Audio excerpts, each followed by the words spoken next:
Cinéma, la bataille de la montagne du Tigre.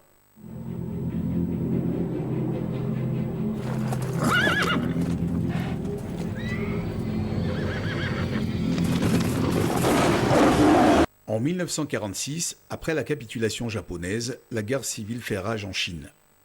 Des bandits sans foi ni loi en profitent pour occuper le nord-est du pays.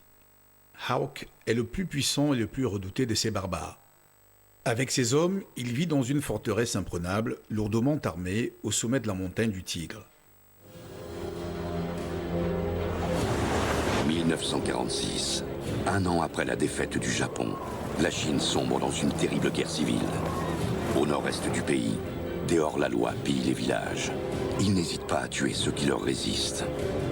Grâce à l'arsenal secret japonais dont leur chef s'est emparé, leur puissance ne cesse de croître. Ils ont 3000 fusils. On n'a pas de quoi se défendre. Tous les autres villages qui se sont défendus se sont fait massacrer par ces bandits. J'ai bien peur que ceux qui souffrent le plus des combats soient les villageois. Il faut les mettre en sécurité avant que les bandits ne descendent.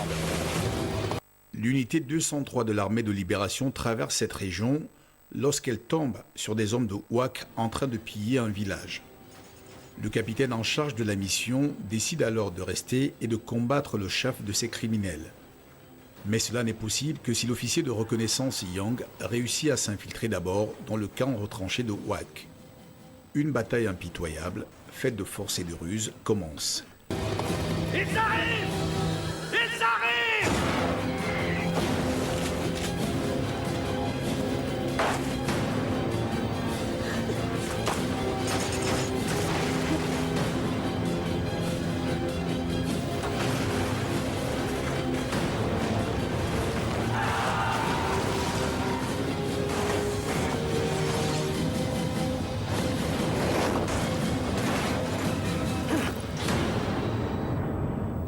Merci de rester scotché sur les programmes de UBiz News, votre chaîne Info Musement.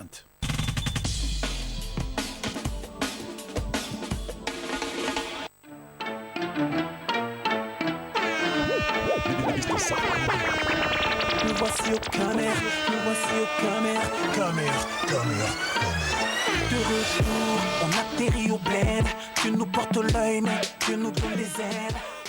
Mon arrivée dans la musique s'est faite de manière très naturelle parce que ma mère étant chanteuse, donc une célébrité au Cameroun, Madame Beko Sadé, j'ai baigné dedans depuis tout petit et de fil en aiguille, les choses se sont faites de manière naturelle. J'ai développé ce talent-là donc pendant plusieurs années et puis depuis maintenant 15 ans, quasiment, j'exerce ce métier.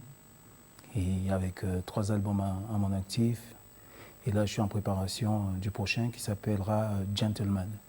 Mon registre, en fait, c'est du R&B. Le R&B faisant partie de la grande famille des musiques hip-hop, je suis un acteur de cette culture-là, de la culture hip-hop. J'apporte de la musicalité, j'apporte beaucoup de mélodies, de la cadence, de l'ambiance dans ma musique et pour l'instant ça a l'air de plaire donc je continue dans cette voie-là. On chevauche les obstacles pour être top. Ramène-nous un business, on fera de la thune. Ramène-nous au ciel, on t'offrira la lune. Ramène-nous un son, on en fera un tube. Boboso, Boboso. Yeah, un seul mot continuer. Génération t'es brûlée. Les anciens nous disaient.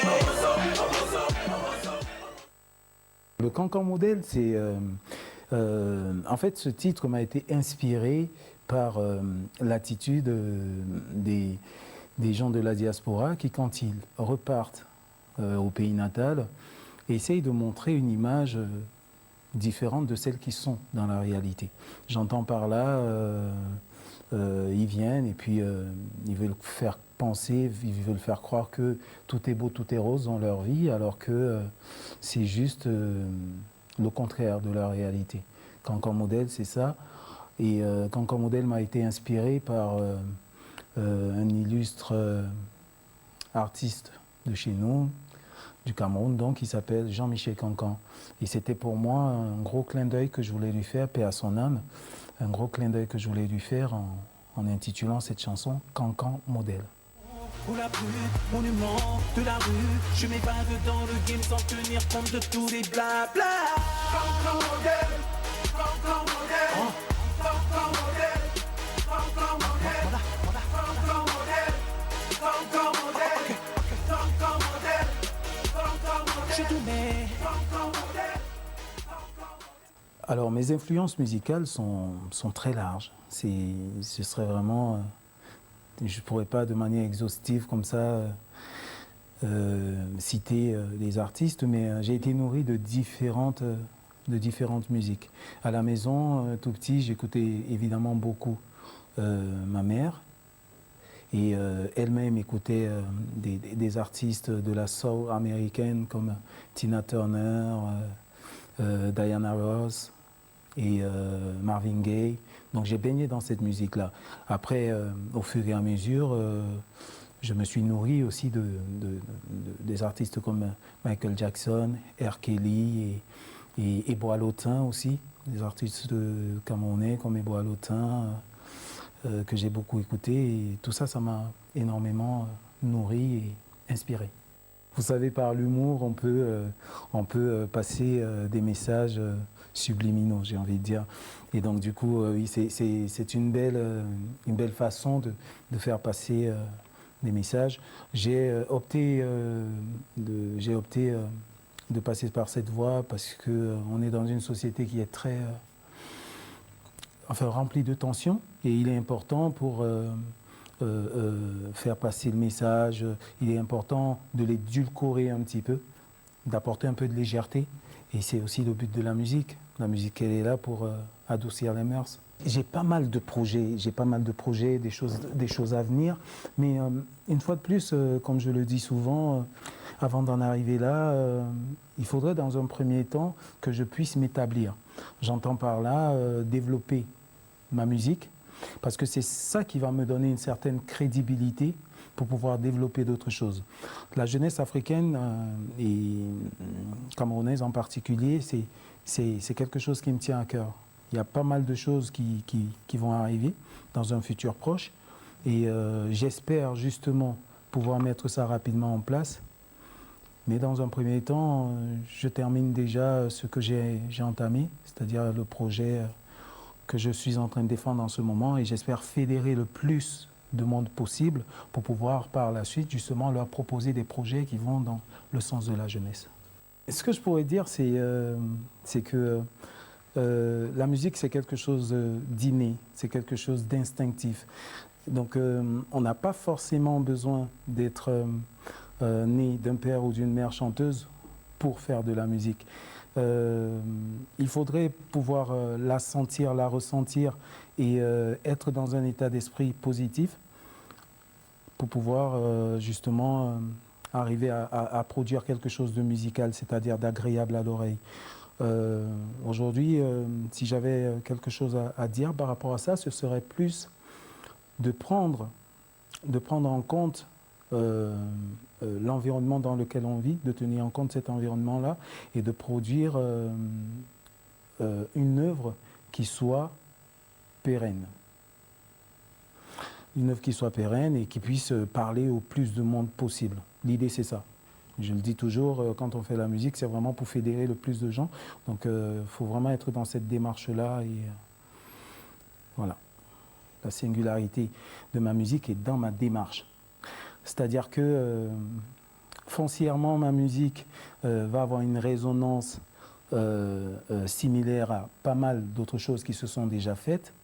Mais lorsqu'on creuse un peu plus, on verra qu'on est dans une mixité.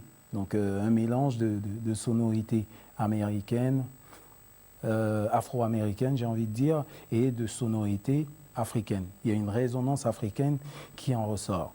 Et au-delà de ça, c'est surtout moi la démarche derrière. Je le disais tout à l'heure, la démarche derrière est une démarche noble qui est justement de porter la jeunesse vers le haut. J'arrive avec un projet qui n'est pas que musical.